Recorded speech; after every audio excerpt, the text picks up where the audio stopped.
ரொம்ப சாரி என்னால் எழுந்து நின்று பேச முடியல. ஒரு டிஸ்க் சர்ஜரி, ஸ்பைனல் டிஸ்கில் ஒரு சர்ஜரி பண்ணி இப்போ தான் ரெக்கவர் ஆகிட்டுருக்கேன். Once upon a time in Madras வந்து ரொம்ப க்ளோஸ் டு மை ஹார்ட் இந்த படம். எதுக்குன்னா டெஃபினட்டாக இந்த படத்தை பார்த்ததுக்கப்புறம் பார்க்குறது 100 பேர் பார்த்தா ஒரு 10 பேர்த்துலையாவது அவங்க லைஃப்பில் ஒரு சில சேஞ்சஸ் அவங்க பண்ணிப்பாங்க. அந்த மாதிரி சில விஷயங்களை இலைமறை காய்மறையாக சொல்லியிருக்காங்க இந்த படத்தில். ரொம்ப சட்டிலாக, ரொம்ப அழகாக அதை போர்ட்ரே பண்ணியிருக்காங்க. ஸோ இந்த மொத்த படத்துலேயே எங்களோட போர்ஷன் மட்டும்தான் கொஞ்சம் ப்ரீஸியாக இருக்கும். மொத்த படமுமே சீரியஸாக போயிட்டு இருக்கும்போது அதில் நடுவில் ஒரு சின்ன ப்ரீஸி போர்ஷன்னா அது நாங்கள் பண்ணியிருக்கிற போர்ஷன் மட்டும்தான். அண்ட் பர்சனலாகவே நான் ப்ளே பண்ணியிருக்கிற அந்த கேரக்டர் என்னால் கனெக்ட் பண்ணிக்க முடிஞ்சுது. ஏன்னா அனிதா ஆன் ஸ்க்ரீன் எப்படியோ அப்படி தான் நிறையா விதத்தில் பவித்ராவும்.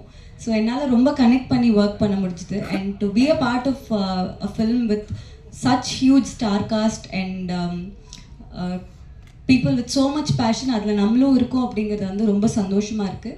அண்ட் இப்படி ஒரு படத்தில் நமக்கு ஒரு பார்ட் கிடச்சிருக்கு அப்படிங்கிறது ரொம்ப பெருமையான விஷயமாக தான் இருக்குது. இதில் ஒர்க் பண்ண எல்லாருமே from the producer to the last person இந்த செட் வரைக்குமே ஒரு குரூப் எஃபர்ட்டாக தான் இந்த படம் உருவாயிருக்கு. யாருமே வந்து இது தனக்காக பண்ணிக்கிட்ட விஷயங்கிறத தாண்டி இது ஒரு படமாக, ஒரு ப்ராஜெக்டுக்காக எல்லாருமே அவங்களோட 100-200% கொடுத்து இந்த படத்தில் ஒர்க் பண்ணியிருக்கோம்.